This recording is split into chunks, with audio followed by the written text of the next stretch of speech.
Bonjour à tous, je suis ravi de vous retrouver pour un nouvel entretien mortel dans cette série de l'été qui va nous tenir en haleine jusqu'à la session sénatoriale autour de la loi Falorni sur l'aide active à mourir, pour essayer de donner la parole et percevoir un éclairage, des réflexions peut-être un petit peu différentes de celles des médias dominants autour de la question de la fin de vie, de l'aide à mourir, de l'aide active à mourir, de l'euthanasie, du suicide assisté, pour essayer d'en cerner les tenants et aboutissants à la fois philosophiques, anthropologiques, et tout ce que ça pourrait signifier pour notre société. Donc aujourd'hui, j'ai le plaisir de recevoir François Asselineau. Bonjour François Asselineau, vous allez bien? Bonjour Louis Fouché et bonjour à tous vos téléspectateurs. Merci beaucoup d'être avec nous. Vous m'aviez donné la parole il y a quelques années pour parler du vaccin. Alors je vous rends la parole aujourd'hui parce que j'ai vu que vous aviez exprimé un avis public sur cette loi Farlorni qui a été votée le 28 mai dernier. Et vous, 2 jours avant, de manière très très actuelle, vous avez fait une vidéo qui s'appelle Qui pousse à l'euthanasie.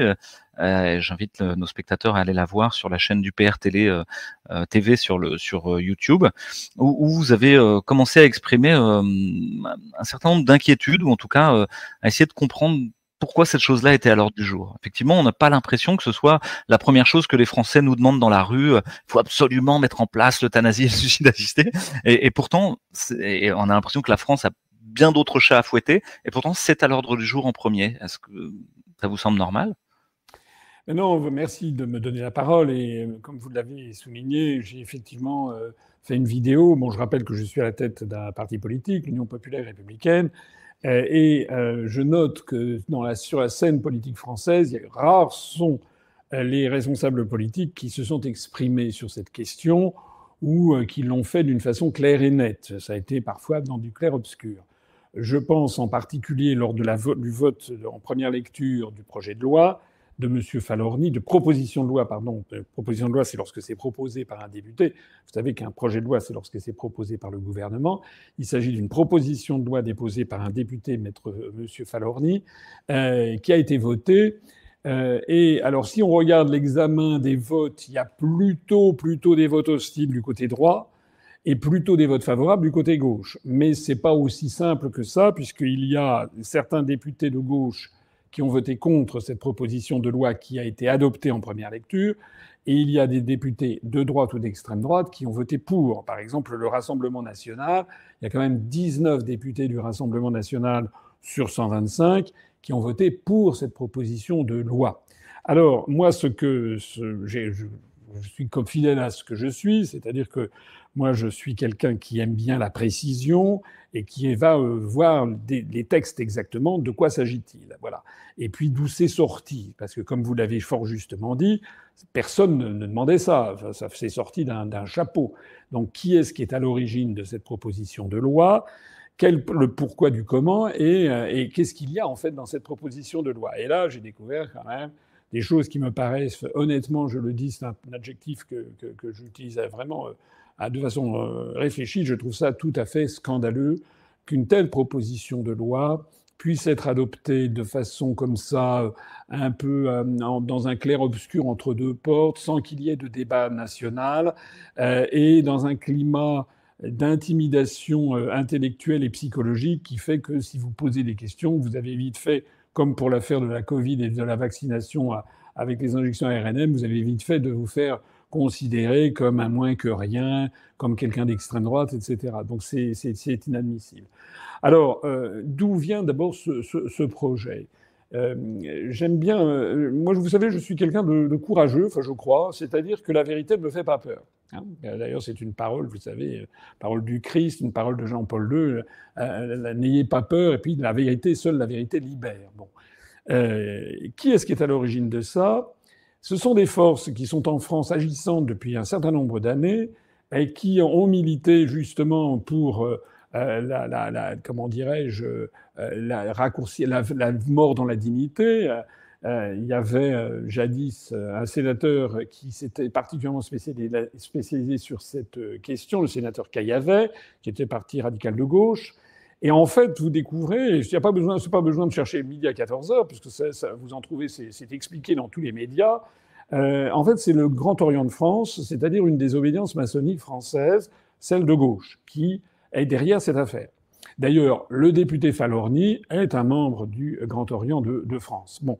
Quand je dis ça, je ne dis pas d'ailleurs au passage que toutes les obédiences maçonniques sont pour, puisque vous savez qu'en France, moi je ne suis pas franc-maçon, mais en France, il y a plusieurs obédiences. Les principales, c'est la principale en nombre de membres, c'est le Grand Orient de France, qui est situé à gauche et qui a pour principe d'être les membres sont athées, ça c'est important à préciser.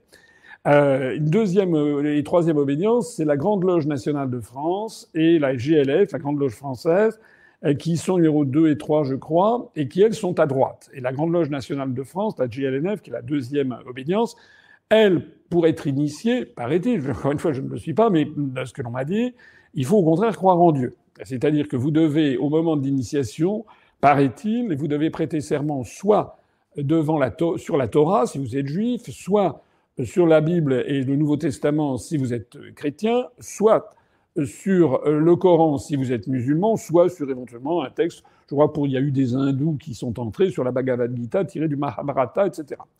Donc ça, c'est important à comprendre, c'est que la maçonnerie française n'est pas uniformément derrière ce projet. La maçonnerie de droite, si j'ose dire, enfin plutôt à droite, et qui croit dans un principe transcendant, ne l'a pas porté, ne semble pas favorable, alors que la maçonnerie de gauche, c'est elle qui est à la manœuvre. C'est important à comprendre. C'est d'ailleurs assez curieux, au passage, je fais une petite incidente, mais qui est amusante, parce que personne ne vous le dira jamais. Le Grand Orient de France impose à ses membres d'être contre la sortie de l'Union européenne. On n'a pas le droit, si vous êtes au Grand Orient, vous n'avez pas le droit, sauf à désobéir à votre obédience, d'être pour le Frexit. Alors que c'est toléré, par exemple, à la GLNF. Ça, j'ai des témoignages de gens d'un côté comme de l'autre qui me l'ont dit.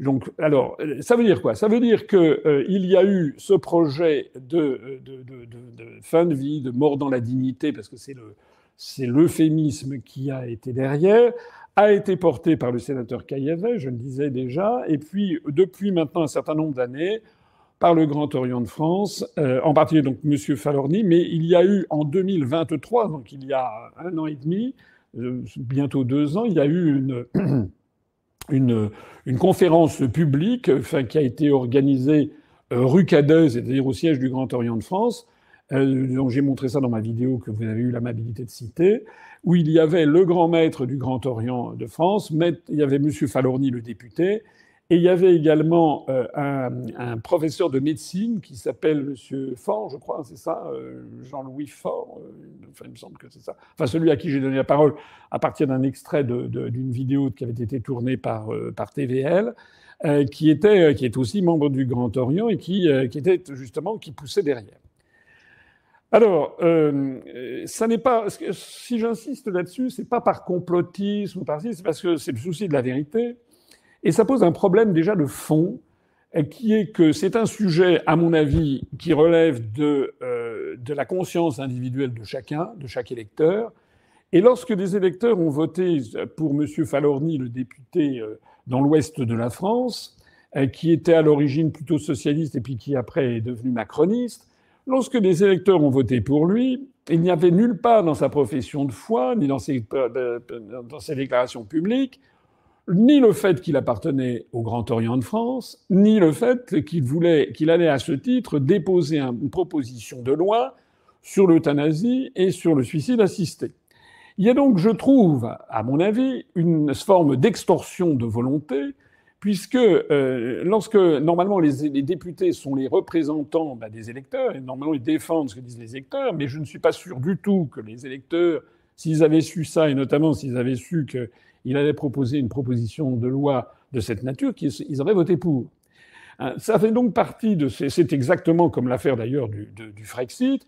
Lorsque vous voyez qu'il y a des quantités de députés qui refusent de parler du Frexit, il y a un moment à partir duquel on se pose la question, mais pourquoi ils le font? La réponse, c'est ça. Hein. Pourquoi est-ce que M. Mélenchon est absolument vent debout contre le Frexit? Parce qu'il était, je ne sais pas s'il est toujours en bas, il était au Grand Orient. Voilà. C'est-à-dire qu'on a des députés qui font prévaloir, pour des sujets politiques, qui font prévaloir une appartenance à une société discrète dont qu'ils ne mentionnent pas. Donc moi, je trouve qu'on est à la limite de l'extorsion de volonté. Je serais favorable, personnellement, à ce que lorsqu'il y a des élections, puisqu'on est dans un souci de transparence générale, eh bien que les membres, les gens qui se présentent devant les votes des Français expliquent s'ils appartiennent ou non à telle ou telle obédience et quelles sont, pareil, leurs religions. Ça me paraîtrait... On a une époque, si vous voulez, où il y a un torrent de transparence sur les élus, il faut qu'ils précisent, notamment pour la présidence de la République, s'ils ont un appartement, la superficie, le prix des bijoux, etc.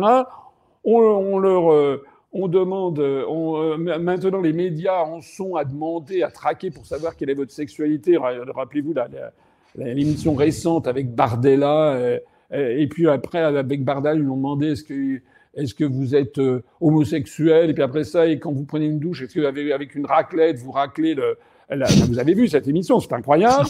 Mais sur des sujets qui sont vraiment fondamentaux, comme celui que je viens de dire, parce qu'ils sont fondamentaux. Moi, je suis d'accord que les gens ont leur vie privée.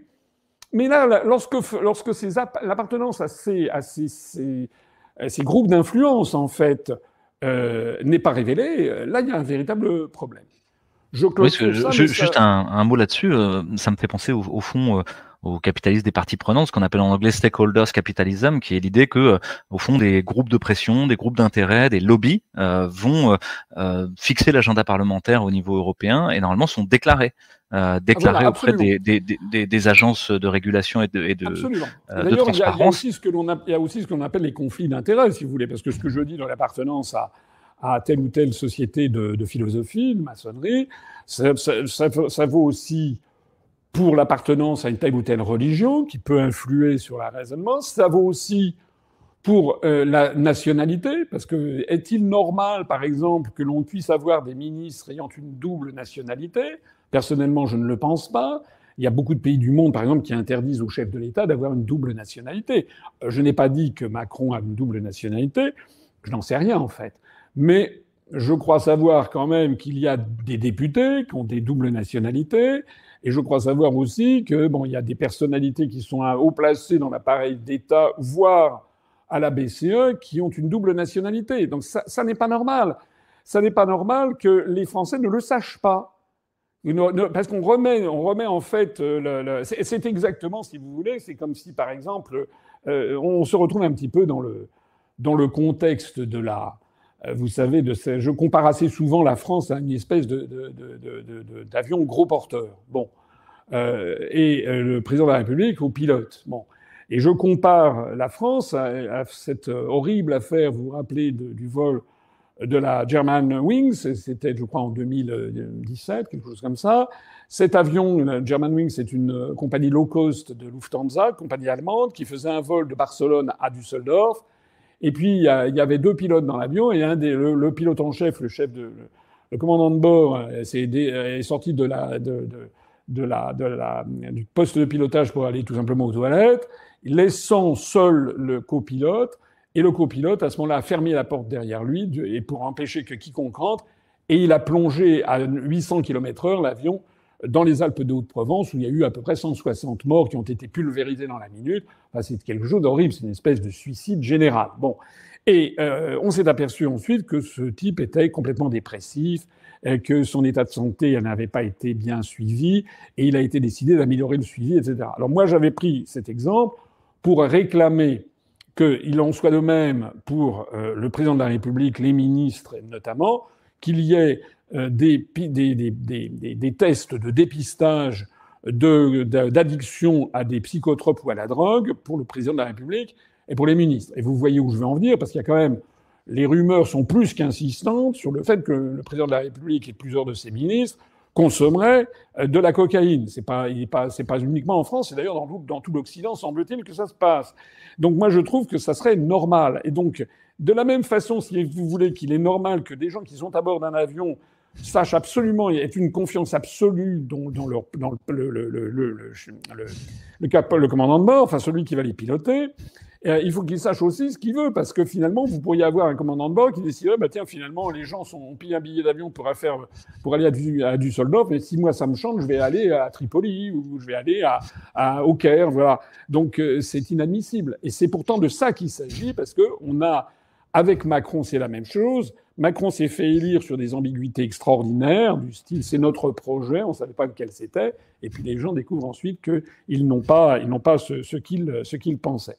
Alors voilà, je me suis un Donc petit tous peu ces éloigné. enjeux sont au-delà même de cette loi, effectivement, mais vous avez raison de les souligner, parce que pose une vraie question aux citoyens que nous sommes sur qui décide les lois, qui les met à l'agenda, d'où est-ce qu'ils viennent, dans quel état psychologique ou physiologique ils sont, sous quelle influence de drogue ou de société discrète ils peuvent se trouver. Tous ces enjeux sont très importants, quel que soit le sujet dont on parle, ZFE, fin de vie ou politique sanitaire. Pour autant, je vous propose de revenir peut-être Oui, sur cette oui, question absolument. Je suis d'accord que j'ai fait un petit... Mm. Mais je pense que pour la réflexion générale de vos téléspectateurs, c'est pas forcément mal d'avoir ça, parce que il y a, vous savez, ça, des revendications qui reviennent régulièrement chez les Gilets jaunes ou chez les gens qui suivent Étienne Chouard, etc. Il y a l'idée d'imposer le principe du vote impératif. Vous savez que dans la Constitution française, il y a ce mot, tout vote impératif est nul, tout mandat impératif, pardon, est nul. Donc ça veut dire quoi? Ça veut dire que la Constitution reconnaît le droit à un élu du peuple de ne pas voter nécessairement comme il s'y était engagé par son mandat. Voilà. Alors on peut le comprendre parce qu'il peut y avoir l'évolution des événements, il peut y avoir des choses qui font que la réalité s'impose aux gens et qui sont obligés de revenir sur les promesses qu'ils avaient faites. Le moins qu'on puisse dire, c'est qu'on en a une très longue habitude depuis des décennies entières que les responsables politiques ne respectent pas souvent, voire pas du tout, leurs promesses. Donc, à contrario, il y a donc des Gilets jaunes qui avaient dit qu'il faudrait un vote impératif, un mandat impératif, mais là, c'est difficile parce qu'on ne peut pas justement imposer que les gens s'en tiennent strictement à ce qu'ils avaient dit au début. Mais dans l'idée du mandat impératif, il y a justement le fait qu'il y a beaucoup de Français qui ont le sentiment d'avoir été roulés dans la farine parce qu'on leur avait caché le dessous des cartes. Voilà. Alors je termine ça, on revient donc à l'euthanasie. Oui, et un dernier mot que vous aviez dit dans votre vidéo, c'est qu'au fond, un sujet aussi important et aussi grave au niveau anthologique et sociétal, probablement nécessiterait un référendum, simplement. Voilà. Alors ça, c'est absolument évident. Lorsque les gens ont voté en 2024 pour leurs députés, à aucun moment ils n'ont voté sur la question du suicide assisté et de l'euthanasie. Jamais. Donc, c'est par ailleurs une question, c'est par définition, par principe, de façon quintessentielle, c'est vraiment une question sur laquelle chacun peut avoir son avis. C'est moins évident, par exemple, d'avoir un avis éclairé sur les relations entre la France et la Chine et vis-à-vis de Taïwan. Par exemple, là, il faut avoir quand même une culture générale, parce que sinon, on est obligé de suivre les uns et les autres.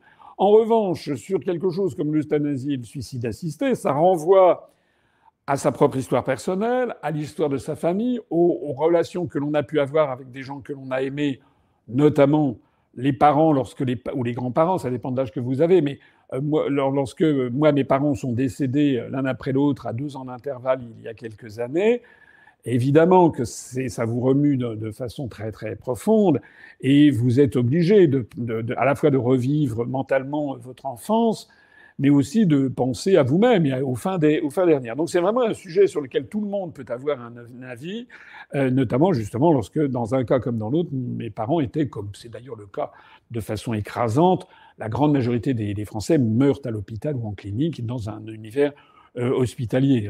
Ils ne meurent pas. Maintenant, rares sont les gens qui décèdent à leur domicile, même si ça existe encore, bien entendu. Donc, par définition, c'est quelque chose qui transcende le clivage droite-gauche. Par définition, c'est quelque chose qui touche à la vie humaine, au rapport que l'on peut avoir avec la transcendance entre des gens qui croient en Dieu, qui croient en un au-delà, qui croient en une vie post-mortem ou une existence post-mortem, et ceux qui n'y croient pas, les athées purs et durs. Et c'est là où c'est gênant de voir que le Grand Orient c'est l'obédience athée qui, justement, a priori, ne croit pas ça. Et qui, d'une certaine façon, veut imposer, en fait, sa vision des choses aux autres. Alors, c'est pour ça qu'à mon avis, il faudrait qu'il y ait un référendum. Par ailleurs, cette proposition de loi a été présentée d'une façon très biaisée, comme beaucoup de choses, dans les médias, parce que on voit que ça va dans une direction qui est celle souhaitée par, il faut le dire, les mondialistes. Voilà, parce que c'est pas nouveau. Le débat ou les votes ont déjà eu lieu. Vous savez qu'il y a des lois sur l'euthanasie et le suicide assisté qui ont été passés, votés, promulgués et qui sont en œuvre depuis maintenant plusieurs années, par exemple au Canada, en Belgique, aux Pays-Bas, en Suisse. C'est un petit peu, vous savez, comme par exemple les lois sur l'IVG. Ça fait partie de ces lois qui, on a l'impression qu'il y a dans le monde occidental des forces qui ont dit on va coordonner tout ça au niveau planétaire. Voilà, c'est pareil sur le mariage pour tous, etc. Ça se répand comme traînée de poudre et ça se limite en règle générale justement au monde occidental. Hein. J'allais dire l'OCDE. Voilà, c'est assez curieux de le noter. Ça prouve quand même, par exemple, que ça n'est pas la même chose qu'on va trouver en Afrique, par exemple, hein, que ce soit des lois sur l'IVG, tout ce qui est la woke culture, le mariage pour tous, allez parler de ça dans le monde, en Afrique, au Moyen-Orient, vous allez voir comment vous allez vous faire recevoir.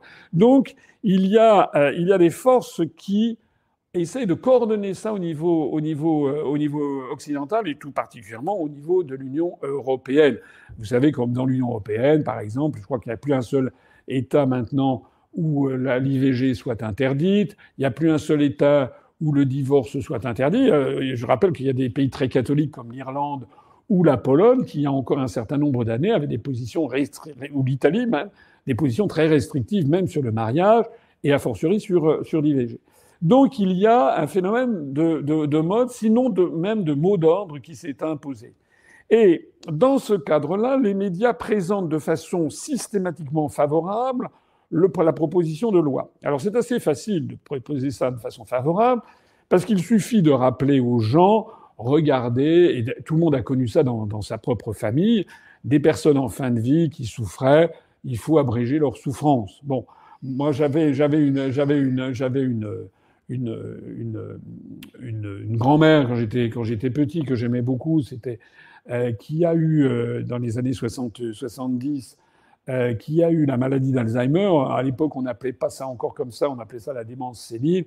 Et c'est vrai que cette pauvre femme, j'en ai toujours beaucoup de chagrin parce que elle n'était plus elle-même. Bon.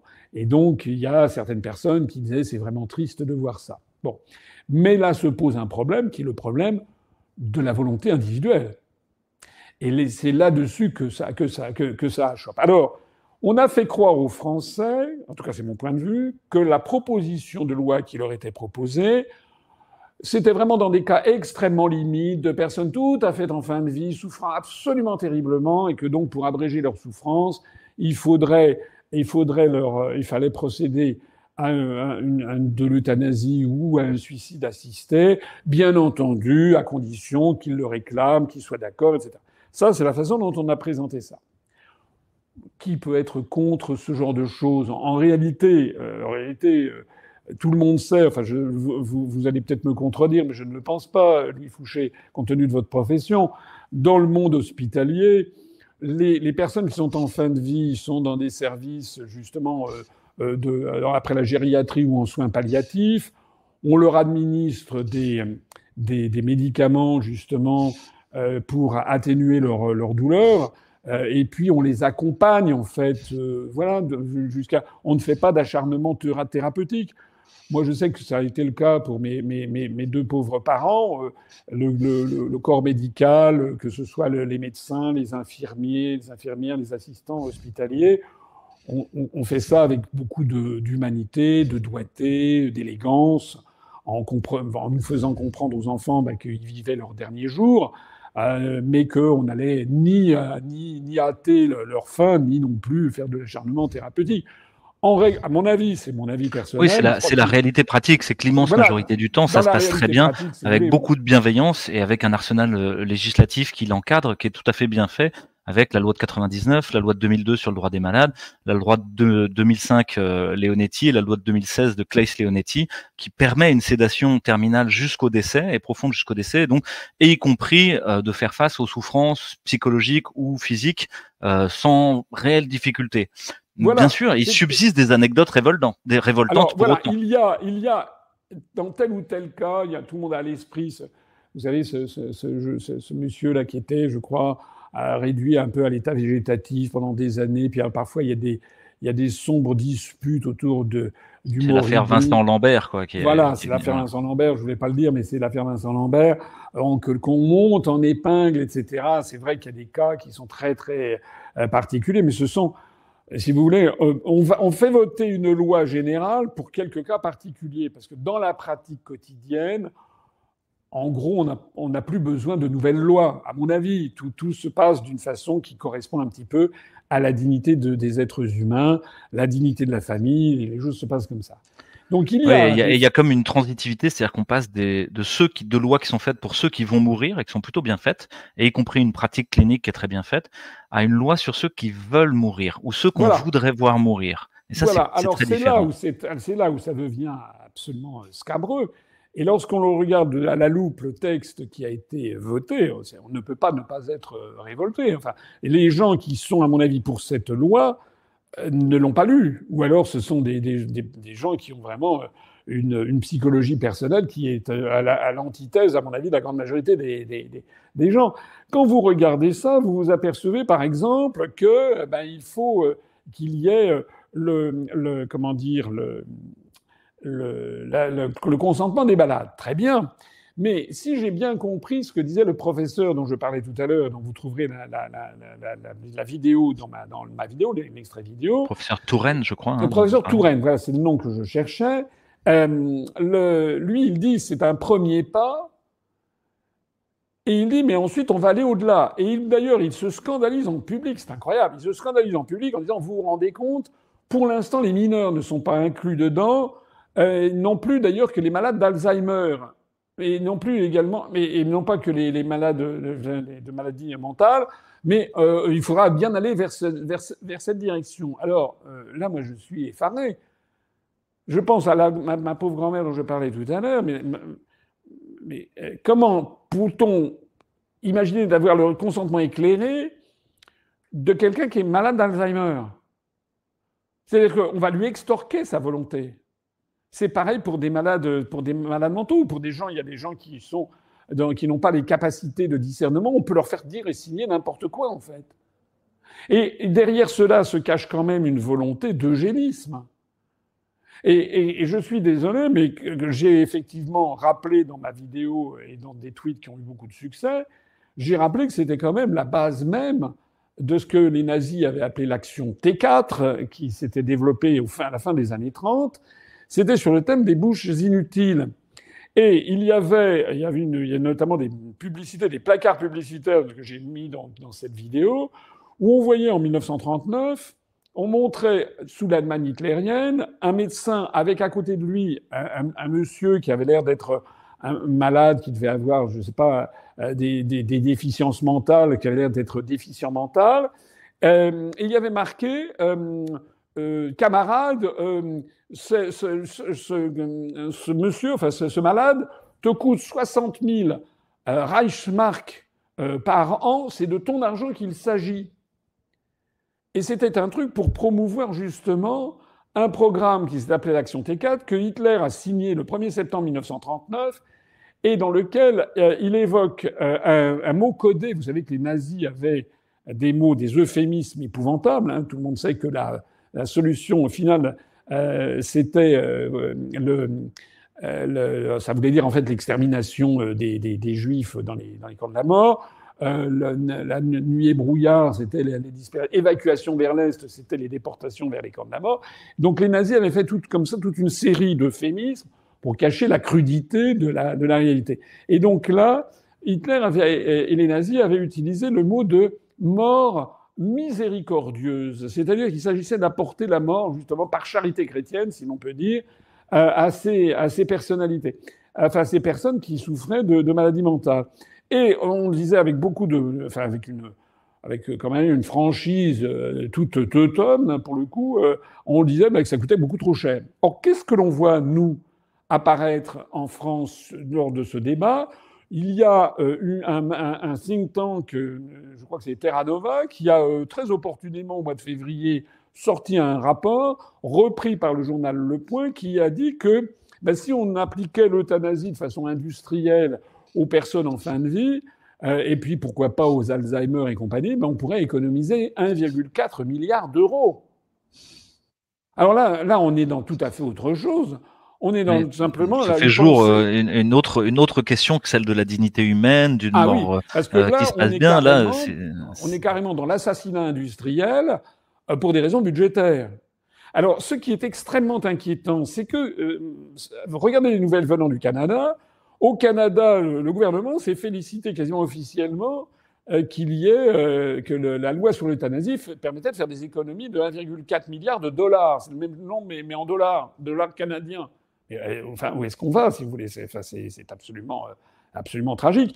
Et si j'ai bien compris, au Royaume-Uni, où il y a également le même type de loi, il y a un projet de loi à la fin de l'an dernier qui, alors je ne sais pas s'il est passé ou pas passé, mais qui consistait, écoutez bien ce que je vais vous dire, qui consistait à dire que pour une personne qui a 75 ans, si elle décède avant 75 ans, eh bien, il y a un abattement très important de 260 000 livres sterling, je crois, sur le capital que vont toucher les héritiers. Il n'y aura pas de droit sur cette partie-là. une ristourne sur les droits de succession. Une ristourne sur les droits de succession si l'aïeul décède avant 75 ans, mais pas après. Alors, est-ce que vous imaginez les dérives?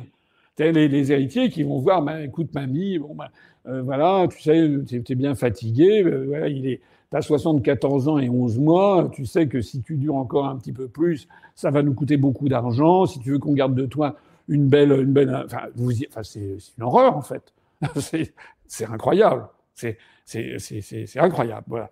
Donc ça pose, cette question pose par ailleurs le problème, et je suis d'accord, enfin, encore une fois, tout à fait avec tout ce que vous avez dit dans votre introduction, ça pose un problème fondamental du rapport à la mort. Voilà.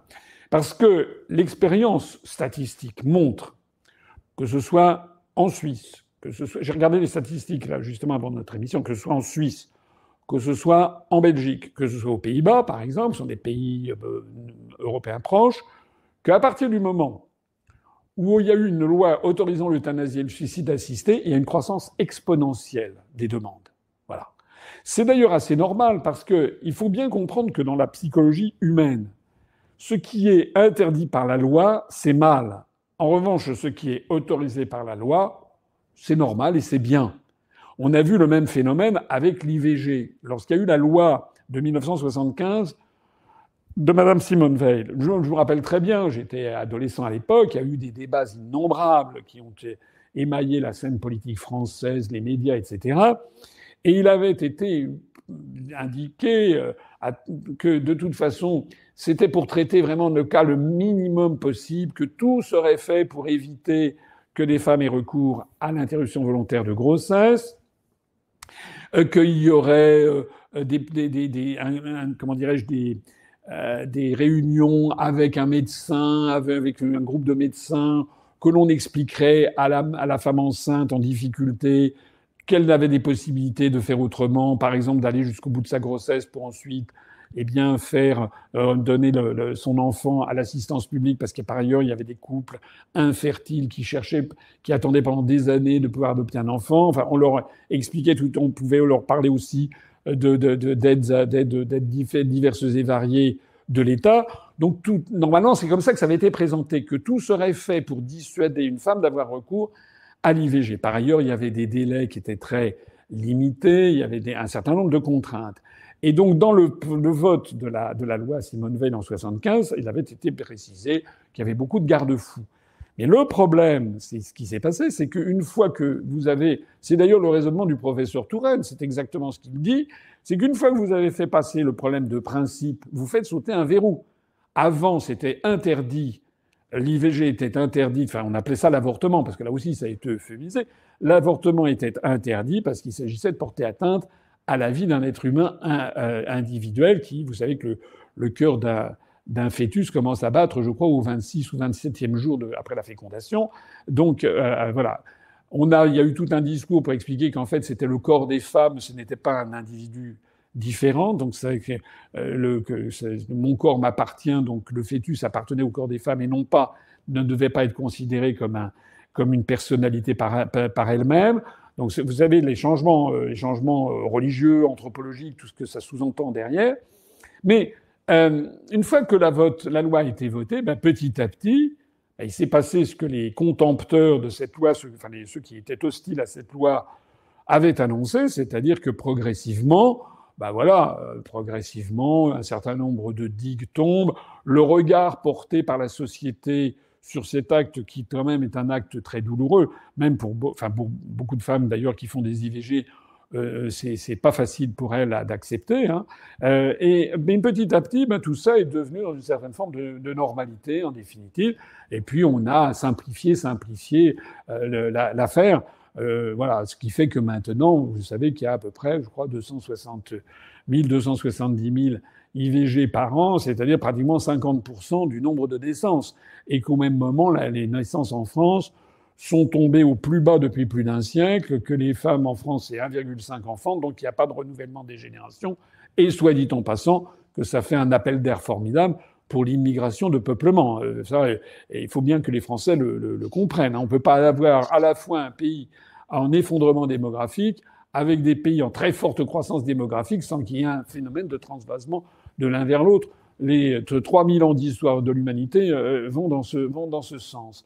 Alors, ce qui est à craindre sur cette affaire d'euthanasie, c'est que justement, eh bien, une fois que le principe a été acté, hein, et bien, comme disait, je crois que c'était Pompidou qui avait sorti un truc assez drôle. Il avait dit quand les bornes sont franchies, il n'y a plus de limite. Voilà. C'est ça.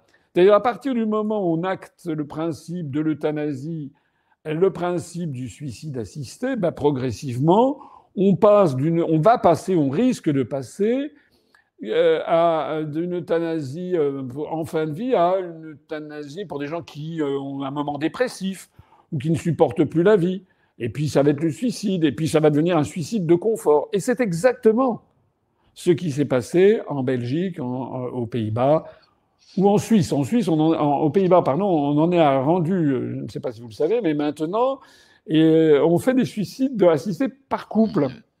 Il y a eu un présentateur de télé assez célèbre, il y a quelque temps de ça, qui, avec sa femme, je sais pas, ils avaient 70, 72 ans, ils ont organisé un dernier pot avec les copains, voilà, champagne, et puis après, on tire sa révérence, et puis ils se sont fait euthanasier tous les deux. Bon.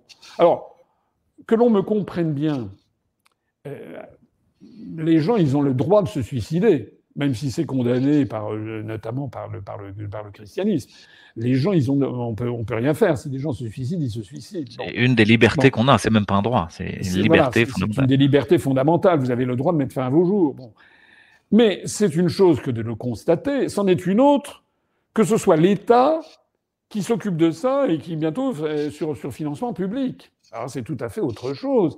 Et ça change justement ce regard, cette mutation civilisationnelle et anthropologique qui fait que maintenant, si l'État fait ça, alors très bien, on va s'y mettre. C'est de la même façon d'ailleurs que l'État qui rembourse les opérations de changement de sexe, etc. Donc on est dans un véritable bouleversement anthropologique invraisemblable et qui vise en fait à mettre un terme à 2000 ans de christianisme et de vision chrétienne de l'histoire. Alors, l'affaire est d'autant plus choquante en plus, c'est que on voit bien que ah oui, alors j'ai oublié de dire oui, si je l'ai dit, c'est que en Suisse, en Belgique, aux Pays-Bas, c'est une croissance exponentielle. Hein. Tous les ans, il y a de plus en plus de gens qui se suicident ou qui ont recours à l'euthanasie, même quand ce sont des personnes qui sont simplement dépressives, ou tout simplement qui considèrent qu'elles sont arrivées aux fins de leur vie, et même, et c'est ce que disait le professeur Touraine qui s'en réjouissait avec une espèce de sourire sardonique, même des mineurs. Mais enfin, excusez-moi, Louis, mais vous êtes, comme toutes les personnes qui m'écoutent, entre la puberté et puis le début de l'âge vraiment adulte, c'est-à-dire disons entre 12 ans et 25 ans et 25-30 ans, tout être humain passe par des phases. Il y a la puberté, les hormones, il y a la sexualité qui arrive, et il y a les parents avec lesquels on se dispute, les parents qui étaient des dieux quand on était petit, d'un seul coup on en voit les travers, on a envie de quitter, hein, tu quitteras ton père et ta mère, c'est dans les Saintes Écritures. Donc il y a ce changement de l'être humain dans cette période-là de la vie. Or, tout le monde sait bien que ça s'accompagne d'épisodes de remise en question, de doutes sur soi-même, parfois de passages dépressifs.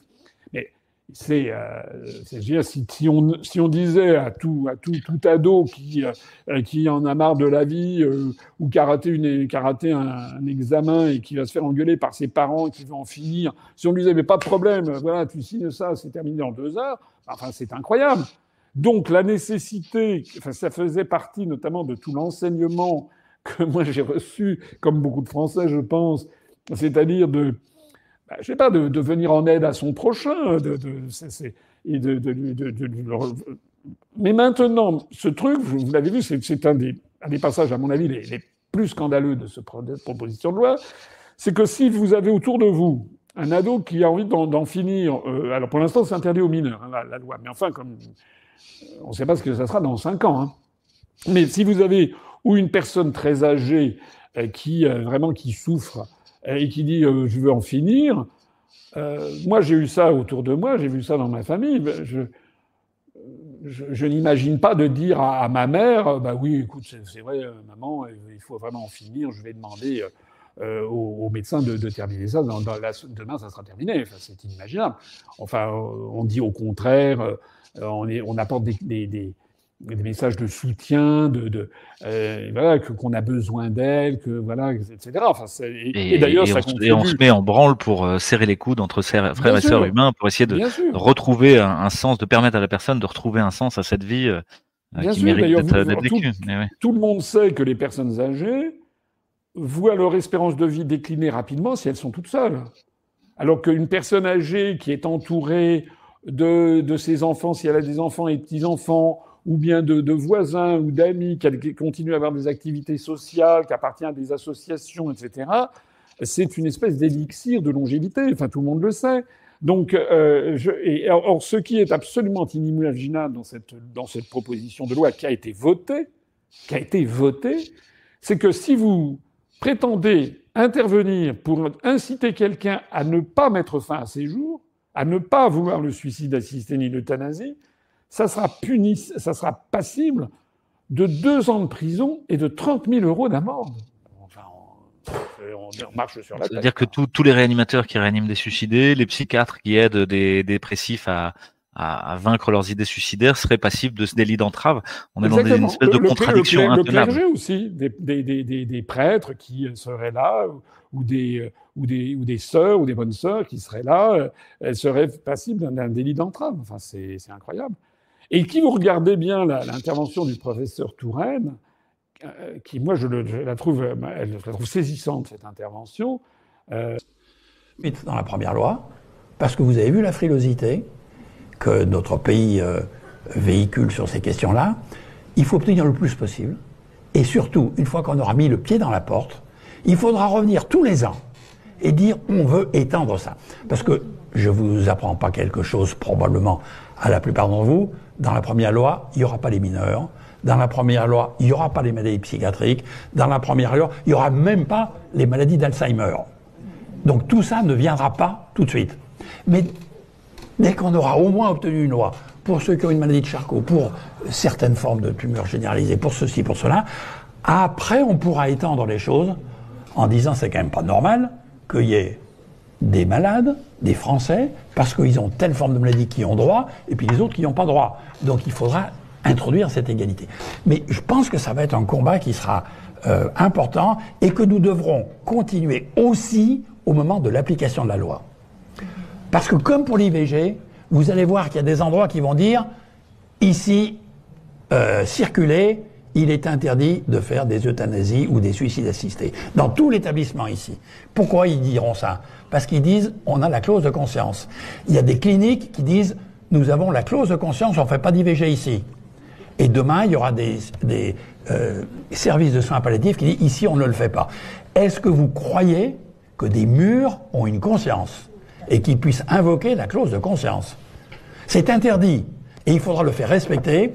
Si un médecin entre dans ces murs et qu'il veut faire, pour une personne qui est dans les conditions définies par la loi, susceptible d'avoir une activité hémorroïde, personne ne doit l'empêcher.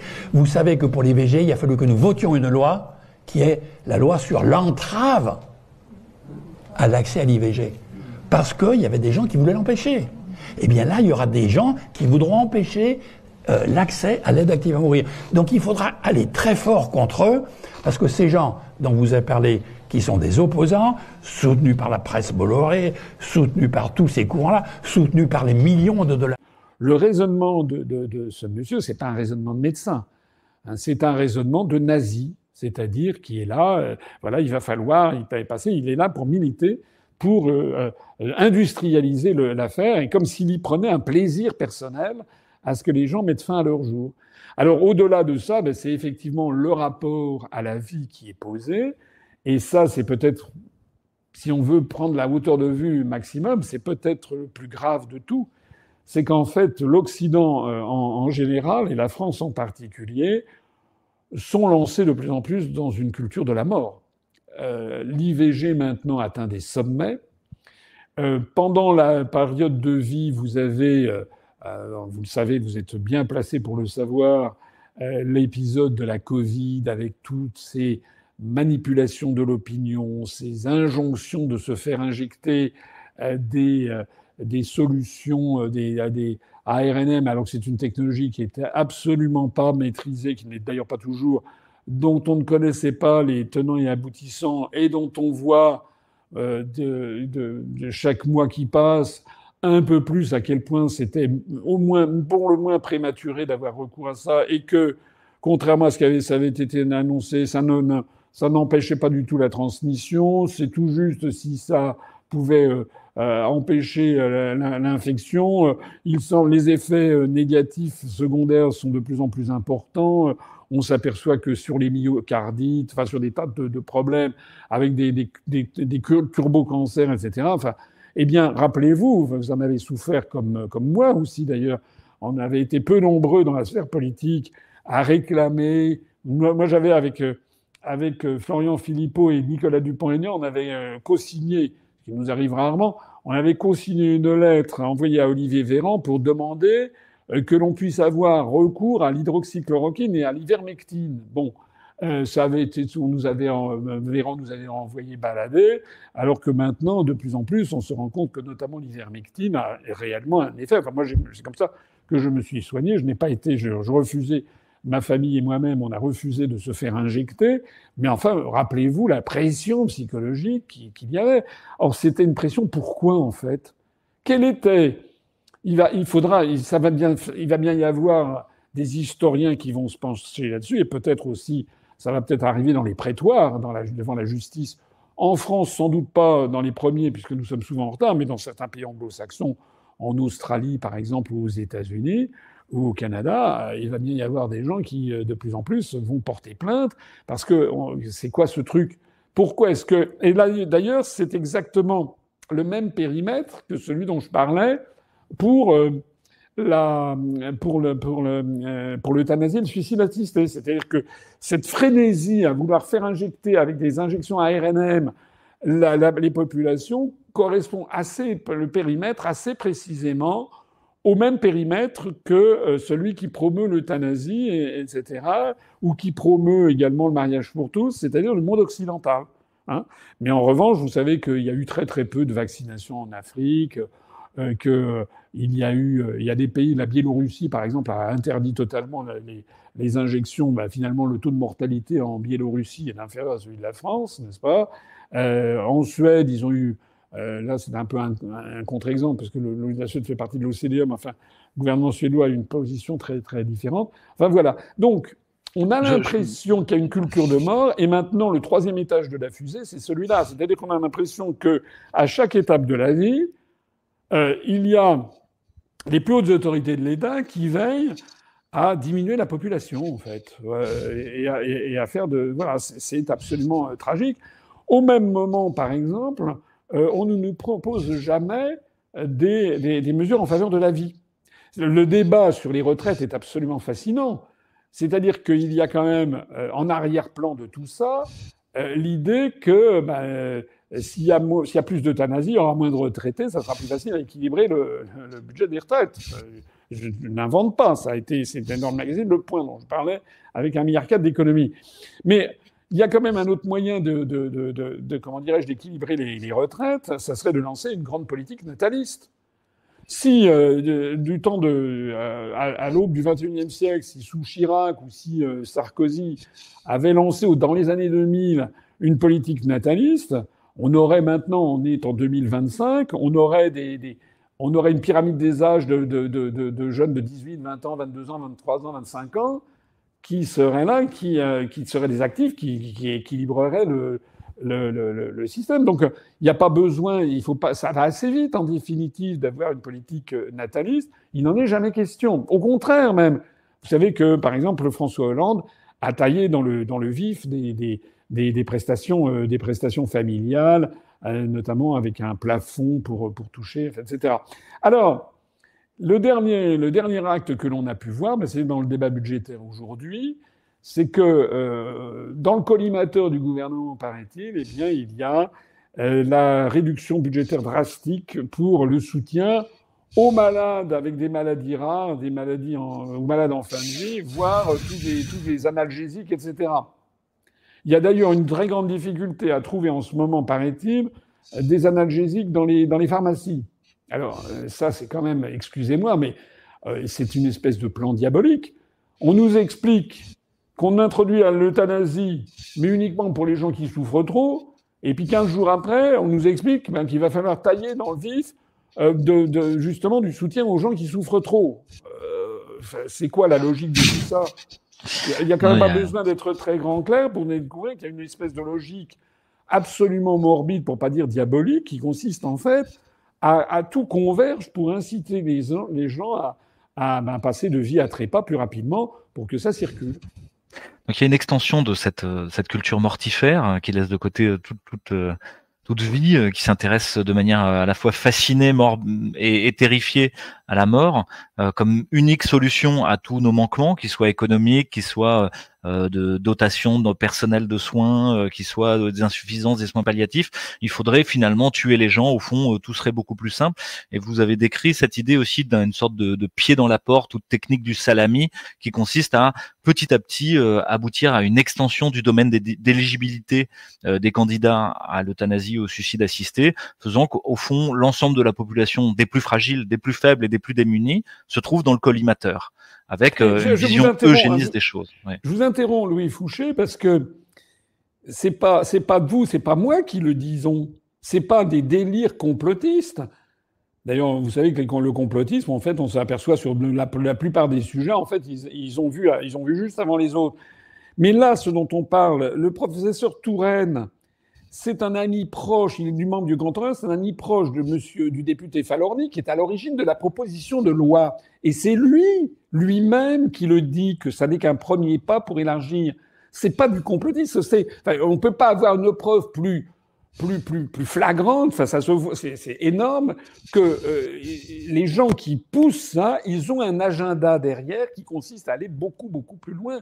Donc c'est pas du tout, je le dis ici, parce que quelqu'un qui débarquerait comme ça, qui regarderait notre télévision, il y a des trolls qui peuvent arriver, etc., dirait oui, ça c'est encore un délire de comploter. Non, c'est pas du tout un délire de comploter, c'est tout simplement la réalité. Il suffit d'aller regarder ce qu'a dit le professeur Touraine, qui participait à cette conférence avec Olivier Falorni et avec le grand maître du Grand Orient de France. Je crois que c'était en novembre 2023. Vous trouverez toutes les coordonnées sur ma. C'était public d'ailleurs.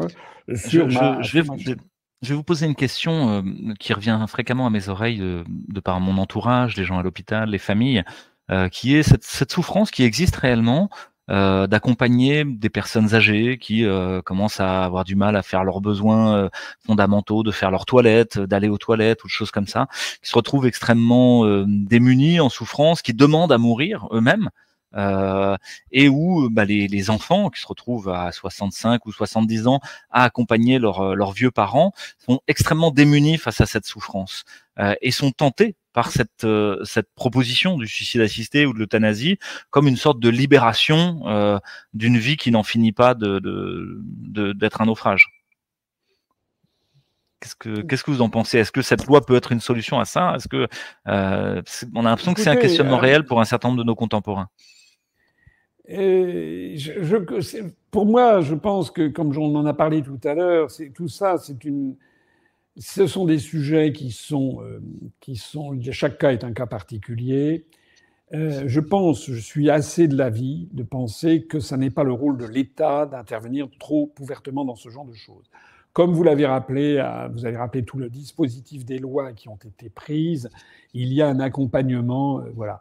L'idée, par ailleurs, que des gens se sentent inutiles et veuillent mourir, bon, c'est vrai que ça peut arriver, mais parfois, quand ils disent ça, c'est plutôt un peu un appel au secours, un appel au fait que voilà, avec ta vieille mère, on est tous les deux, nos enfants viennent jamais nous voir, etc. Donc ça renvoie un peu à l'égoïsme qu'il y a dans le monde contemporain. Pas seulement d'ailleurs de l'égoïsme, c'est que les gens, on est dans un monde où la structure familiale a été très largement attaquée, pulvérisée, à la fois pour des raisons idéologiques, mais aussi sous le poids des innovations, des inventions technologiques. Par exemple, on ne dira jamais assez à quel point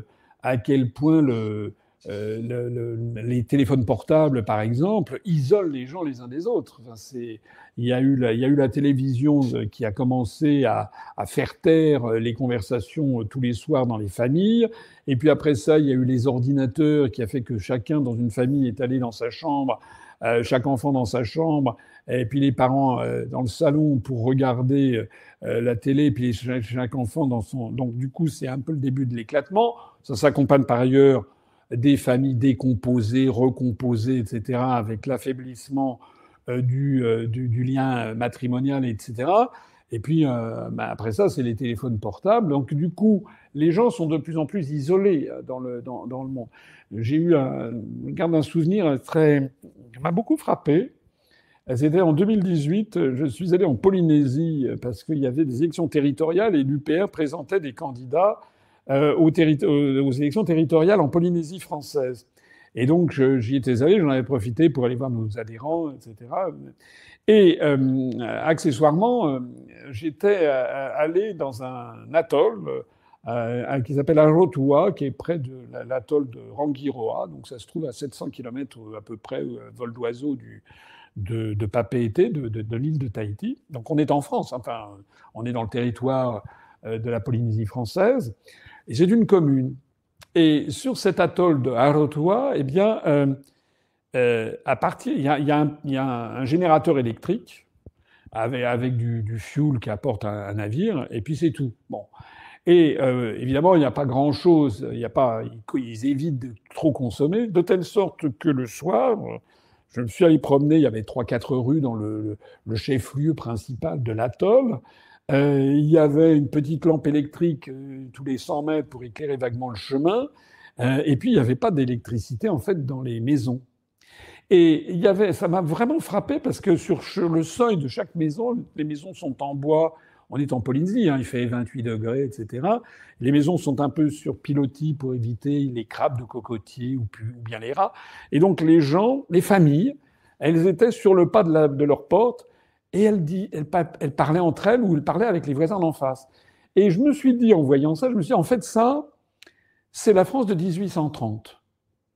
C'est-à-dire que, pourquoi il y a eu une révolution en 1830 en France, par exemple, contre les lois restreignant la liberté de la presse qui avaient été prises par Charles X, qui pour restreindre les libertés de la presse, c'est ça qui a provoqué la révolution de 1830, parce qu'à l'époque, à Paris, c'était ça. Il n'y avait pas d'électricité, il n'y avait pas d'Internet, pas de téléphone, pas de télé. Les gens parlaient. Les familles se parlaient entre elles, les gens parlaient entre eux.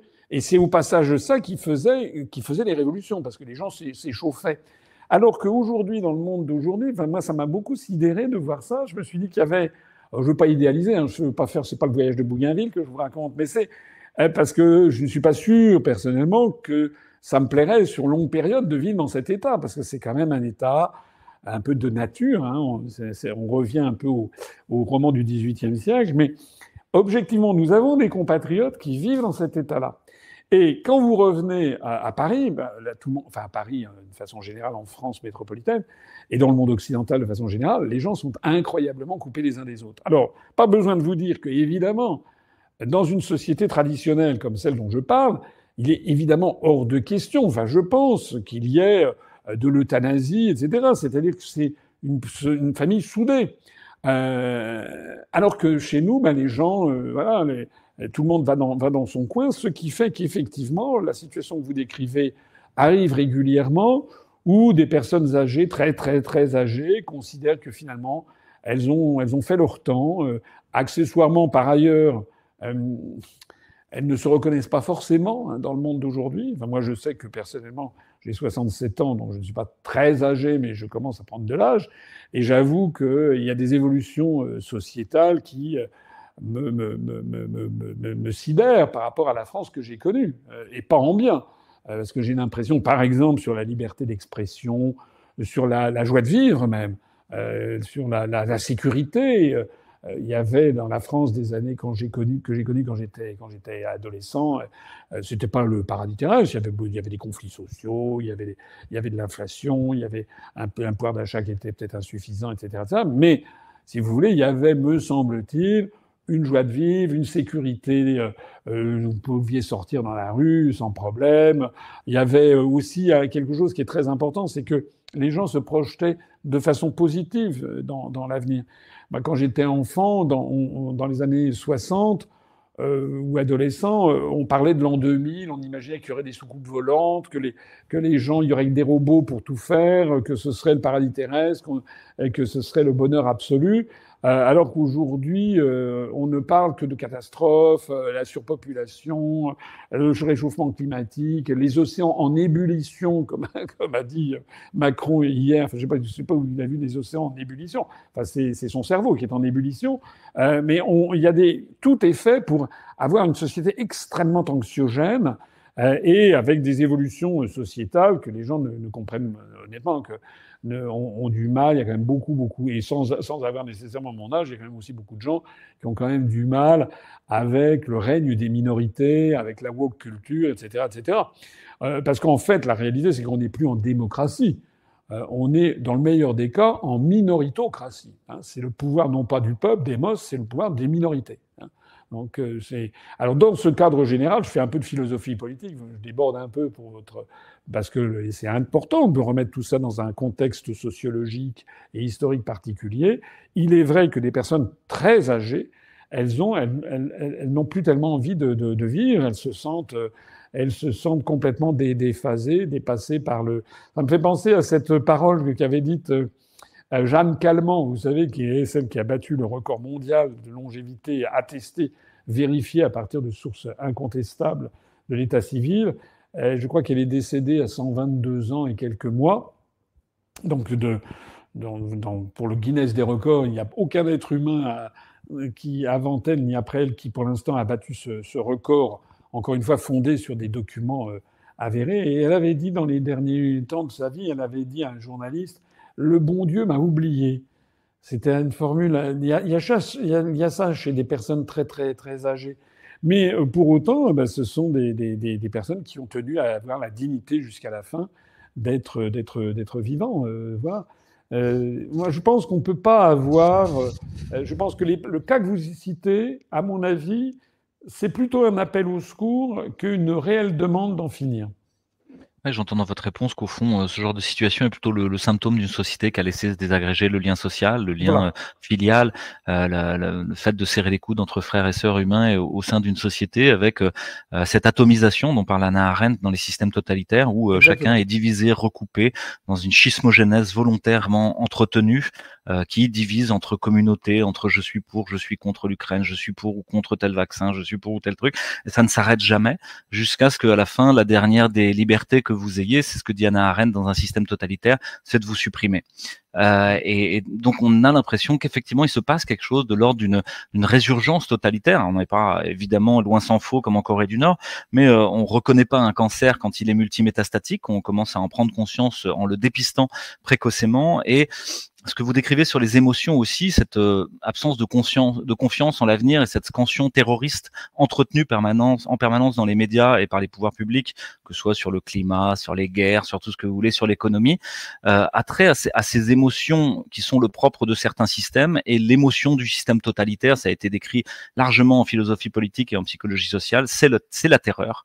Et nous vivons dans le règne de la terreur permanente, y compris celle de la mort, et donc il faudrait la contrôler jusqu'au bout. Il y a un dernier élément que je voudrais aborder avec vous, c'est qu'il me semble que derrière ce projet de loi, comme derrière beaucoup d'autres projets de loi actuellement, il s'agit d'une sorte de hacking du processus législatif qui en fait semble être mu par des parties prenantes économiques qui vont créer des bulles spéculatives sur des pans entiers de notre société en créant un marché. On a créé un marché de la vaccination de masse en cas d'épidémie, qui a rapporté de manière juteuse aux petits amis de Ursula von der Leyen, mais on va créer un marché juteux de la mort. C'est ce qui me semble derrière cette loi. C'est possible qu'il y ait derrière ça, enfin, si je prenais l'exemple des Pays-Bas, enfin, le contre-exemple des Pays-Bas, il y a en effet des sociétés qui vous proposent de vous accompagner. Maintenant, je crois qu'il y a même quasiment des cercueils à 2 places, hein, des trucs comme ça, quoi. Et donc, il peut y avoir des gens qui trouvent leur intérêt à ça. On peut très bien imaginer, par exemple, que dans un EHPAD, vous ayez une espèce de visiteur médical, mais qui serait plutôt, non pas un visiteur médical, mais qui serait plutôt l'ange de la mort, hein, comme dans l'Apocalypse, et puis qui fait la tournée des popotes pour essayer d'expliquer à chaque locataire de l'EHPAD, eh bien que voilà, ils ont tel ou tel intérêt à se supprimer.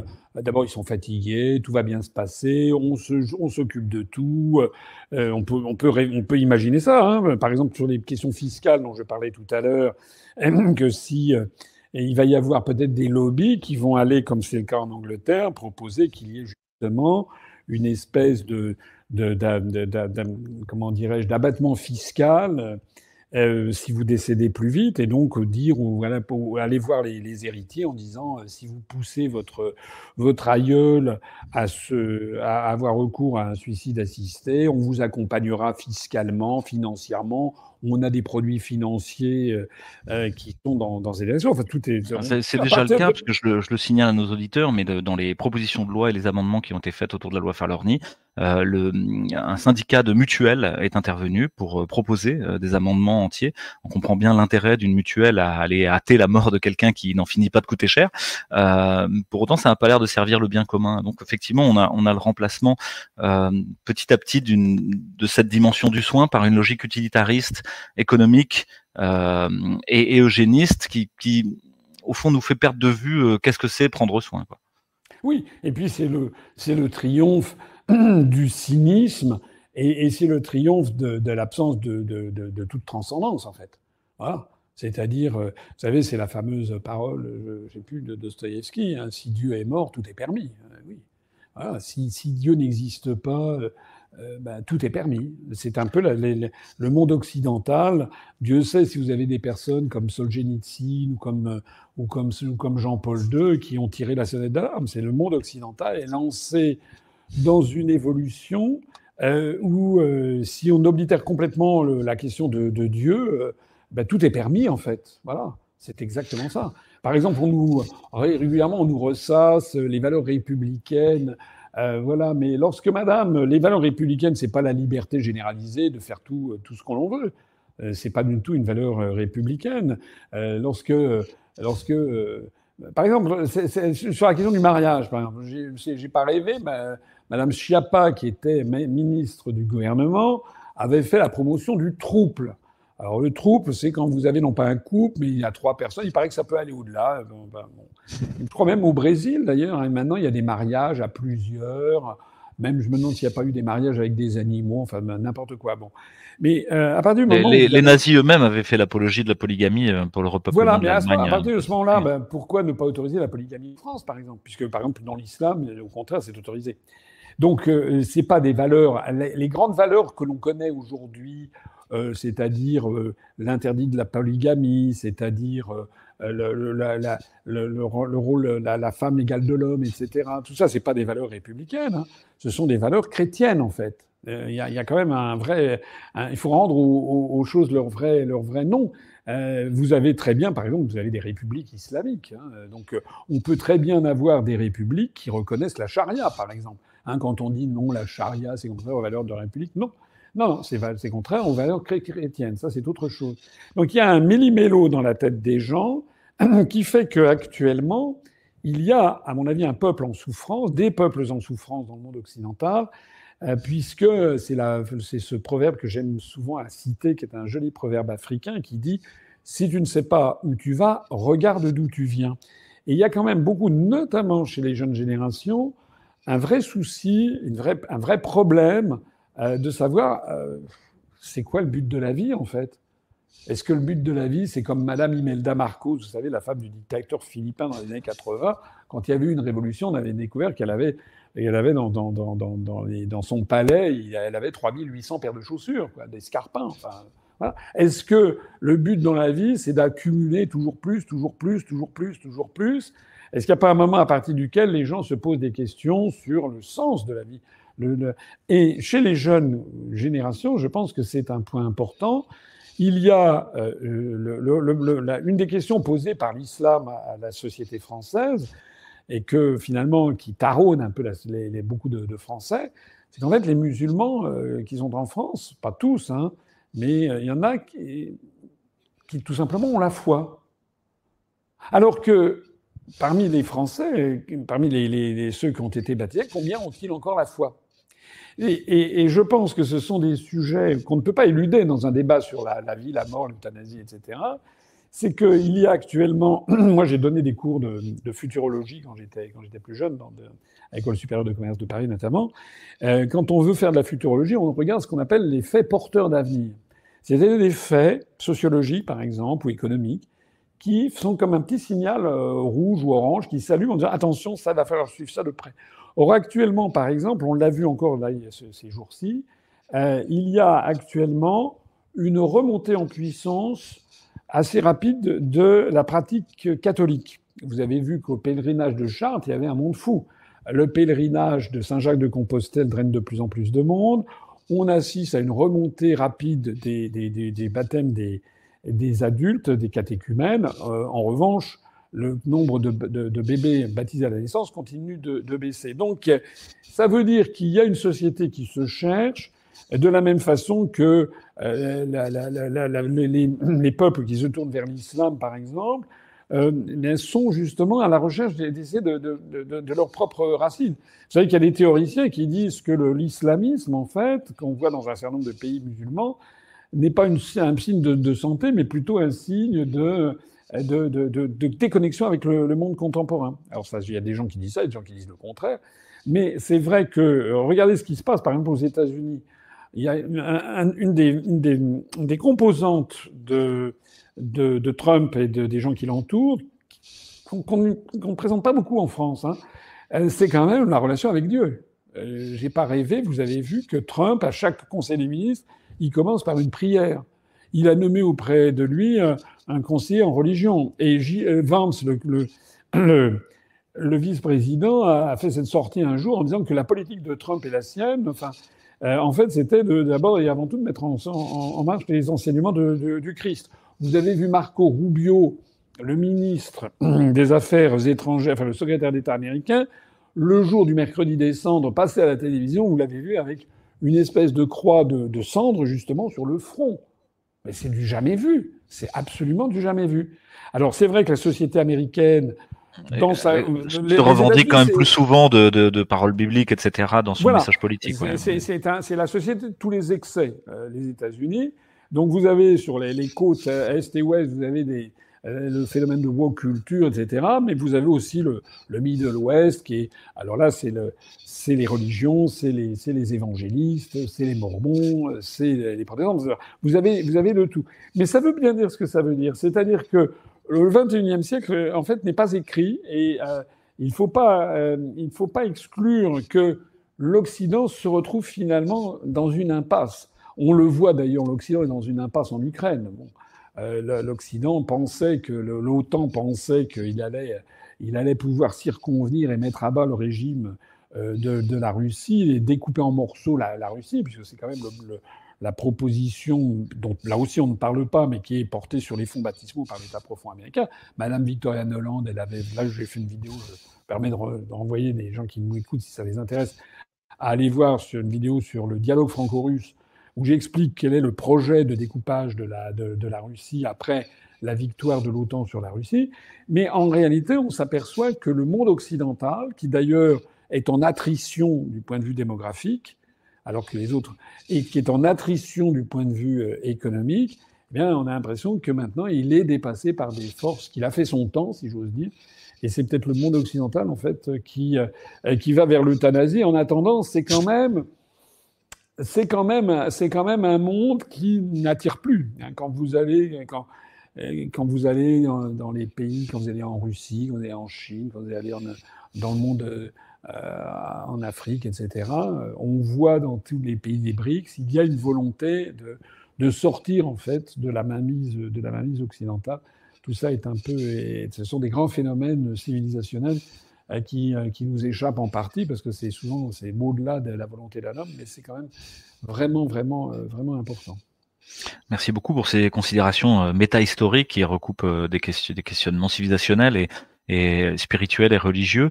On voit que cette question de la loi Falorni transcende à la fois les communautarismes et les questions culturelles. Il ne s'agit pas encore une fois d'opposer les pro-life catholiques traditionnalistes aux pro-choice progressistes de la gauche bien pensante.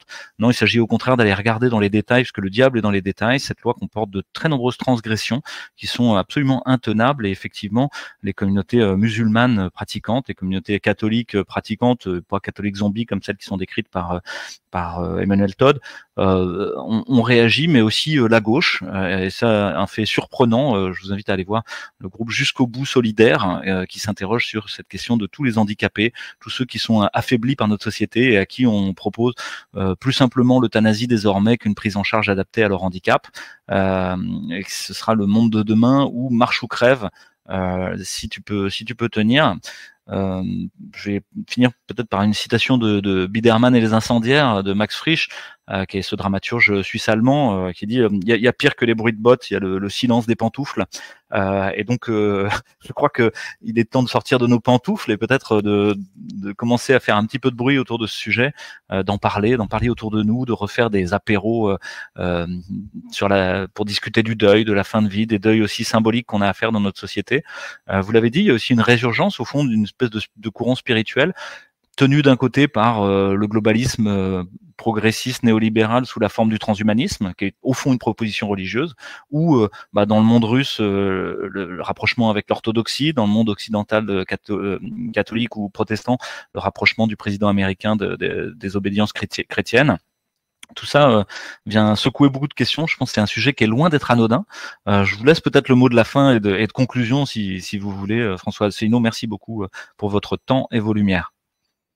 C'est moi qui vous remercie pour D'abord, ce que je voudrais faire remarquer, c'est que vous, comme d'autres, participent au fait que la société française est devenue une société duale, avec d'un côté les gens qui écoutent les grands médias, qui se laissent désinformer constamment, et dont le niveau baisse, parce que le niveau des responsables politiques est de plus en plus bas, c'est effrayant. Et puis d'un autre côté, une société qui se développe un peu en opposition sur Internet, avec votre télévision, par exemple, et il y en a beaucoup d'autres, que je cite, ou la nôtre aussi, UPR TV, donc qui posent... Enfin, quand vous comparez, par exemple, le débat que nous venons d'avoir avec ce que vous voyez à la télévision, il y a le jour et la nuit. C'est-à-dire que il y a une volonté, je crois, chez vous, chez moi, chez beaucoup d'autres sur la sphère Internet, de donner des informations, de faire réfléchir les gens, alors que dans les grands médias mainstream, maintenant, ce n'est plus que de la propagande. Ce n'est plus que l'intimidation. Vous êtes obligé de penser ça, sinon vous êtes le dernier des derniers. D'ailleurs, on vous coupe le micro, vous n'avez pas le droit d'exister. Donc là, on est vraiment face à une société qui, à mon avis, du point de vue politique, ressemble furieusement à tous les phénomènes pré-révolutionnaires. C'est un peu la France de 1788 avec les libelles, c'est l'URSS de 1987 avec le samizdat, c'est la Chine de 1988 avec les Datsibao. Bon, la Chine, ça a écrasé les révolutions, mais dans les autres cas, il y a eu un véritable effondrement. Et donc là, actuellement, il y a, sur ce sujet qui est un révélateur de cette question de l'euthanasie, la chape de plomb qu'il y a eu sur un sujet qui concerne absolument tout le monde, sur lequel tout le monde, quel que soit son niveau d'éducation, etc., c'est pas comme un problème économique, du commerce extérieur ou un problème de diplomatie. C'est vraiment quelque chose qui concerne absolument tout le monde parce que c'est son rapport à ses ascendants, fondamentalement. On ne peut pas parler de ces sujets si on n'a pas, au fond du cœur, pensé à ses parents, à ses grands-parents, à des gens qu'on a aimés étant petits. Donc c'est cette vie très très intime qui est en jeu. Et puis également la place dans l'univers. Et donc sur ce sujet qui est absolument fondamental, qui concerne tout le monde et sur lequel tout le monde a légitimement peut avoir son avis, c'est insensé, c'est une honte, que ce soit traité comme ça a été traité, de façon comme ça à la va-vite, en cachant aux Français l'ampleur des changements qui sont derrière, en leur faisant croire que c'était une toute petite loi, alors qu'en fait ce sont des changements fondamentaux. Et en réalité, on l'a déjà dit, mais je voudrais conclure là-dessus, puisque Macron, paraît-il, veut faire des référendums, eh bien qu'il fasse un référendum sur cette question.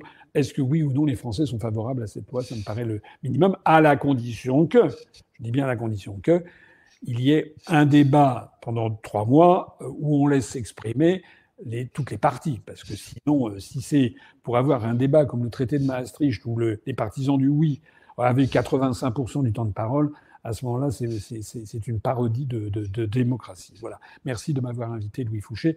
Et puis, vraiment, j'incite toutes les personnes qui nous écoutent à se renseigner, à aller voir éventuellement ma vidéo sur UPR TV, et puis à parler autour d'elle, parce que c'est un sujet qui est vraiment, à mon avis, un sujet très grave. Merci beaucoup, François Asselineau.